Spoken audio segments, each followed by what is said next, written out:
Hi, നമുക്കിന്നൊരു അങ്കമാലി മാങ്ങാക്കറി വെച്ച് നോക്കാവേ. ഞാൻ കുറച്ച് ദിവസം കൊണ്ട് വീഡിയോസൊക്കെ കാണും, അപ്പോൾ വിചാരിച്ച് ഒന്ന് ഉണ്ടാക്കി നോക്കാം. അപ്പോൾ അതിന് വേണ്ടി ഒരു മാങ്ങ എടുക്കുന്നുണ്ട്.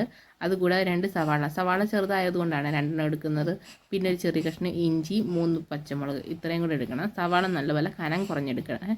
അരിഞ്ഞെടുത്തതിന് ശേഷം നമുക്ക് ഇതെല്ലാം അവിടെ ചട്ടിയിലോട്ട് ഇട്ട് കൊടുക്കാം.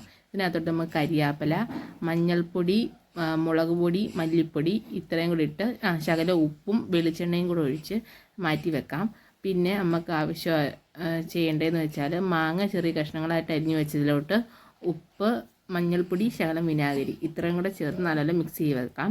പിന്നെ ചട്ടിക്കകത്ത് കിടക്കുന്ന സവാളയൊക്കെ വിഷമിക്കാതിരിക്കാൻ ഒരു ഞെരടി പൊരിഞ്ഞെടുക്കണം. പിന്നെ അതിനകത്തോട്ട് നമുക്ക് തേങ്ങയുടെ 2ാം പാൽ ഒഴിച്ച് കൊടുത്ത് തിളച്ച് വറ്റി വരുമ്പോഴത്തേക്ക് നമുക്ക് 1ാം പാൽ ചേർത്ത് കൊടുക്കാം.